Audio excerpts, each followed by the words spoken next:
নমস্কার, দেখছেন talk to Bangla. আমি অভিষেক করেছি আপনাদের সাথে। এই মুহূর্তে যে খবর নিয়ে উপস্থিত হয়েছি, নরেন্দ্র মোদী বিহারে আসছেন প্রচার করতে এনডিএ এর হয়ে, কিন্তু সেই প্রচারে থাকছেন না নীতিশ কুমার, এবং সেটাই এই মুহূর্তে বড় সড়ো আপডেট। নীতিশ কুমার জানিয়ে দিয়েছেন যে 28 এবং 29 অক্টোবর অর্থাৎ আগামীকাল এবং পরশুদিন আসছেন দেশের প্রধানমন্ত্রী বিহারে, কিন্তু কোনো মতেই সেই মুহূর্তে থাকছেন না নীতিশ কুমার। নীতিশ কুমার থাকবেন কিন্তু কোথায়? তিনি অন্য কোথাও নিজের মতন করে প্রচার করবেন। অর্থাৎ সেই ঘটনাটাই কি উঠে আসছে না যে নীতিশ কুমার যে কথাটা কয়েকদিন আগে জেডিইউর মধ্যে থেকে উঠে এসেছিল, সেটা একদম সরাসরি প্রমাণিত হচ্ছে নাকি যে 101 খানা আসনের বাইরে নীতিশ কুমার আর কোথাও প্রচার করতে যাবেন না। সেইটাই কিন্তু এই মুহূর্তে বড় আপডেট উঠে আসছে, এবং সেখানেই বড় সড় প্রশ্ন উঠছে যে দেশের প্রধানমন্ত্রী কাকে মুখ্যমন্ত্রী করার জন্য প্রচার করতে আসবেন। অর্থাৎ পশ্চিমবঙ্গে যদি আসেন প্রধানমন্ত্রী এই মুহূর্তে প্রচার করতে বিজেপির হয়ে, তাহলে সেই ক্ষেত্রে শুভেন্দু অধিকারী যাবেন না, সেটা কি কখনো হয় নাকি? ঠিক তেমন ভাবে রাজ্যের মুখ্যমন্ত্রী, এখনো যিনি স্ট্যান্ডিং মুখ্যমন্ত্রী,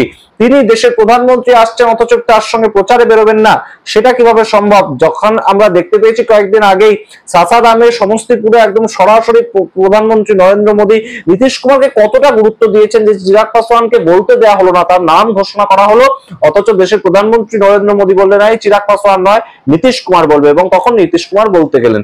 কিন্তু তার পরবর্তীতে এমন কি হলো হঠাৎ করে যে নীতিশ কুমার এই মুহূর্তে আবারও সম্পূর্ণ নিজের মতন নিজে ভুল পাল্টে ফেললেন? সেই নিয়ে আজকের এই বিস্তারিত প্রতিবেদন। শেষ অবধি দেখুন, বিভিন্ন ধরনের বড় আপডেট দেবো আপনাদের এই মুহূর্তে ভিডিওতে। কোন কোন বিষয়গুলো কাজ করছে এখানে, এই মুহূর্তে নীতিশ কুমার ঠিক কোন দিকে থাকছেন, কি ভাবছেন নীতিশ কুমার, সেটা কিন্তু বড়সড় একটা আপডেট এই মুহূর্তে। দেখুন শেষ অব্দি এই ভিডিও। তারা অবশ্যই টক টু বাংলা ইউটিউব চ্যানেলকে সাবস্ক্রাইব করে দিন। আপনারা জানেন এই মুহূর্তে বিহারে কিন্তু ভোট প্রায় একদম চলে এসেছে। বলা যেতে পারে যে পরের মাসের শুরুতেই আমরা জানতে পেরে যাব যে বিহার পরবর্তী 5 বছরের জন্য কার হাতে থাকছে। 6 নভেম্বর এবং 11 নভেম্বর 2 দফায় ভোট হবে, এবং 14 নভেম্বর তার রেজাল্ট বেরোবে। সুতরাং 6 নভেম্বর যে 121টা আসনে ভোট হতে চলেছে, তার জন্য এই মুহূর্তে বিজেপি পুরো জোর কদমে কিন্তু প্রচার শুরু করে দিচ্ছে। সেই প্রচারে কতজন লোক হচ্ছে সেটা অন্য বিষয়, কারণ গত ভিডিওতেই আপনাদেরকে দেখিয়েছি যে অমিত শাহের সভাতে লোক হচ্ছে না বলে অমিত শাহ খেপে গিয়েছেন পুলিশের উপর, এই আসতে দাও এরকম ভাবে লোক ডাকছে, সেগুলো অন্য বিষয়। কিন্তু এই মুহূর্তে প্রচার তারা জোর কদমে শুরু করে দিয়েছে, এবং তাদের হাতে যা মেশিনারি সেটা সম্পূর্ণ লাগিয়ে দিয়েছে। অর্থাৎ প্রচুর ফান্ড এই মুহূর্তে বিহারে, যা ফান্ড বিজেপি খরচা করছে বিভিন্ন পার্টির জন্য, বিভিন্ন তাদের যে প্রার্থীদের জন্য, সেটা কিন্তু মারাত্মক। এবং এই মুহূর্তে যে একদম সরাসরি এই আমরা যে ইনফরমেশনটা আপনাদেরকে দিচ্ছি যে দেশের প্রধানমন্ত্রী নরেন্দ্র মোদীর সভায় থাকবেন না বিহারের মুখ্যমন্ত্রী, সেটা একদম খবরটা দিচ্ছেন কানহাইয়া বিলারি, এবং তার একটা বিশিষ্ট পত্রকার। তিনি 40 বছর ধরে তিনি বিহারের রাজনীতির সঙ্গে ওতপ্রোতভাবে যুক্ত। তিনি লালু প্রসাদ যাদব তার রাজেও তিনি সাংবাদিক হিসেবে কাজ করেছেন, এখনো গত 20 বছর ধরে কাজ করছেন। তিনি বহুদিনের পত্রকার, এবং তিনি ইনফরমেশন দিচ্ছেন যে আগামী 29 তারিখ নরেন্দ্র মোদীর সাথে থাকবেন না নীতিশ কুমার, এবং তিনি কোথায় থাকবেন? তিনি অন্য কোনো জায়গায় প্রচার করবেন।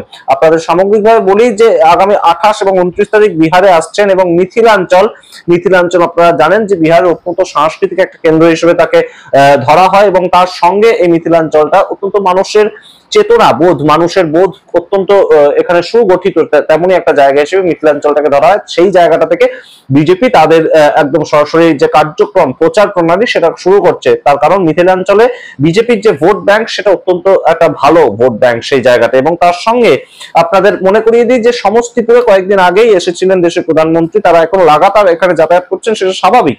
ভোটের আগে প্রচার করতে তো তারা আসবেনই, যেখানে 101 খানা আসন তারা নিজেরা বিজেপির পদপ্রার্থী লড়ছে, সেই জায়গা থেকে তিনি এসেছিলেন। এবং বিভিন্ন ছবিগুলো উঠে আসছিল। কি কি ছবি উঠে এসেছে? সেদিন সমস্তিপুরের সভাতে দেশের প্রধানমন্ত্রী যথেষ্ট একটা মেকআপ দেওয়ার চেষ্টা করেছে, যে অর্থাৎ এই মুহূর্তে নীতিশ কুমারকে যে মুখ্যমন্ত্রী হিসেবে প্রজেক্ট করা হচ্ছে না, সেটাকেও তিনি মেকআপ দেওয়ার চেষ্টা করেছেন। তিনি বলেছেন নীতিশ কুমারকে সামনে রেখে আমরা লড়াই করব, কারণ অমিত শাহ তিনি তো সম্পূর্ণভাবে নীতিশ কুমারকে মুখ্যমন্ত্রী আর করতে চাইছেন না, সেটাও তাকে মাথায় রাখতে হচ্ছে। সুতরাং তিনি মেকআপ দেওয়ার চেষ্টা করেছেন। তার সঙ্গে চিরাগ পাসওয়ান এবং নীতিশ কুমারের যে দূরত্বটা, চিরাগ পাসওয়ানের সঙ্গে নীতিশ কুমারের যে সম্পর্কের একটা শিথিলতা ছিল, সেটাকেও কাটানোর চেষ্টা করেছেন তিনি। এবং স্টেজের মধ্যে আমরা আপনাদেরকে দেখিয়েছিলাম, এবং এই মুহূর্তেও ছবি দেখতে পাচ্ছেন যে একদম নীতিশ কুমারকে পায়ে হাত দিয়ে প্রণাম করেছিলেন চিরাগ পাসওয়ান। এবং তার পরবর্তী দিন অর্থাৎ গতকাল রবিবার দিন ছট মহা উৎসব উপলক্ষে চিরাগ পাসওয়ানের বাড়িতেও চলে যান নীতিশ কুমার। কিন্তু এই সমস্ত ছবিগুলো কোথাও কি গিয়ে বিজেপির তৈরি করা স্ক্রিপ্ট, তেমন কিন্তু অনেকেই মনে করছেন। বিজেপি এই হচ্ছে তার কারণ, পর পর পর পর ক্রোনোলজিক্যালি কয়েকটা ঘটনা আপনাদের সামনে তুলে ধরলেই আপনারা বুঝতে পারবেন যে নীতিশ কুমার কয়েকদিন আগে পর্যন্ত একদম সরাসরি চক্ষুশূল ছিলেন চিরাগ পাসওয়ানের কাছে, কারণ জঙ্গল রাজ্যের সরকার চালাচ্ছে নীতিশ কুমার এমন বলে কটাক্ষ করেছিলেন। সেই চিরাগ পাসওয়ান নীতিশ কুমারের পায়ে মঞ্চে হাত দিয়ে প্রণাম করলেন এবং নীতিশ কুমার চলে গেলেন তার বাড়িতে।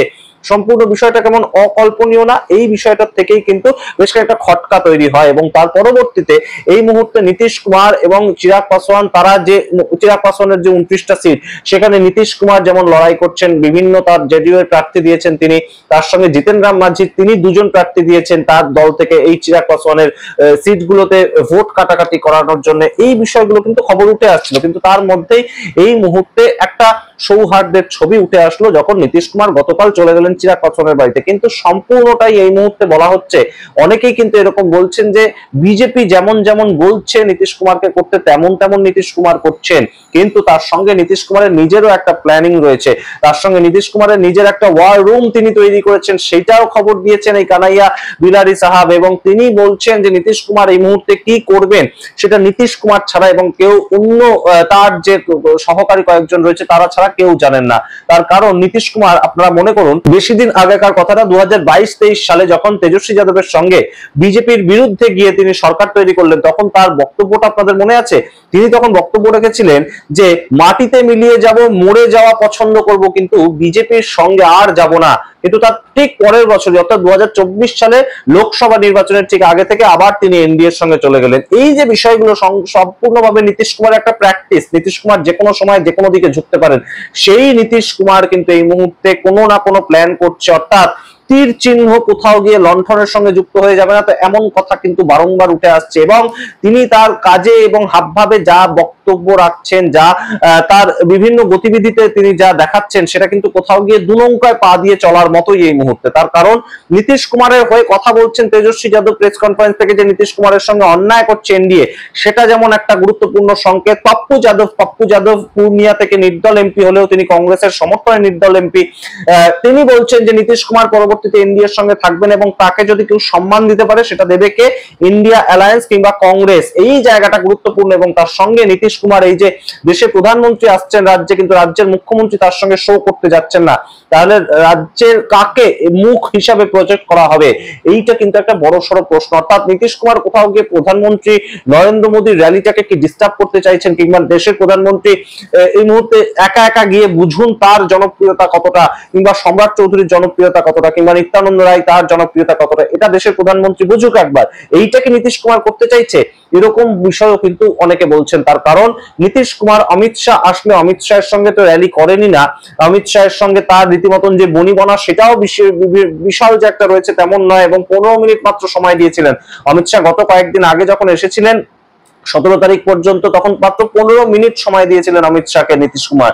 এবং নীতিশ কুমার এই মুহূর্তে কিন্তু নিজের মতন একটা প্ল্যানিং করছেন এবং সেই অনুযায়ী তিনি পরবর্তীতে 28 এবং 29 তারিখ দেশের প্রধানমন্ত্রী নরেন্দ্র মোদী তার সঙ্গে রোড শো করবেন না। গুরুতর আপডেট এই মুহূর্তে, একদম ভোটের মুখে যে রাজ্যের মুখ্যমন্ত্রী হবেন কিংবা একদম দেশের প্রধানমন্ত্রী আসছে, তার সঙ্গে একত্রিতভাবে তাদেরকে দেখা যাচ্ছে না, এটা একটা গুরুতর আপডেট কিন্তু। তার কারণ রাজ্যের মানুষের কাছে এই মুহূর্তে কিন্তু এই প্রচারটা করবে এই বিরোধী থেকে শুরু করে অন্যান্য সবাই। এবং তার সঙ্গে গুরুত্বপূর্ণ যেটা ফ্যাক্টর উঠে আসছে, এই মুহূর্তে সবাই বলছেন নীতিশ কুমার শুধুমাত্র মনোসংযোগ করছেন যাতে 40 থেকে 45টা আসন তিনি জেডিইউ এর হয়ে তুলে আনতে পারেন, তাহলে সম্পূর্ণ নির্ণায়ক ভূমিকাটা তার হাতে থাকবে। এইটা কি হতে চলেছে তেমন কিন্তু অনেকে মনে করছেন। এবং তার সঙ্গে গুরুত্বপূর্ণ যেটা একটা আপডেট আপনাদের দিয়ে রাখি, যে ইন্ডিয়া অ্যালায়েন্স থেকে এখনো পর্যন্ত অনেকে কিন্তু প্রশ্ন করছেন যে রাহুল গান্ধী, প্রিয়াঙ্কা গান্ধী কিংবা মল্লিকার্জুন খার্গের মতো নেতারা কেন্দ্রীয় স্তর থেকে এখনো পর্যন্ত কেন বিহারে আসছে না। সেটা অবশ্যই গুরুত্বপূর্ণ একটা প্রেক্ষাপট। তার কারণ এখনো যদি তারা বিহারে প্রচার করতে না আসেন তাহলে 2016 মতন বিষয়টা হবে না। 2016 বলতে পশ্চিমবঙ্গে 2016 সালে ঠিক যেরকম ভাবে একদম বাম কংগ্রেস জোট হয়েছিল, কিন্তু বেশ কয়েক দফা ভোট হয়ে যাওয়ার পরবর্তীতে রাহুল গান্ধী আর তৎকালীন সিপিআইএম এর নেতা বুদ্ধদেব ভট্টাচার্য তারা একত্রিত হয়েছিলেন এবং একটা স্টেজে রামলীলা ময়দানে তারা একত্রিত হয়ে বার্তাটা দিয়েছিলেন যে বাম কংগ্রেস জোট হচ্ছে। ঠিক সেইটা কোনো কাজ করেনি।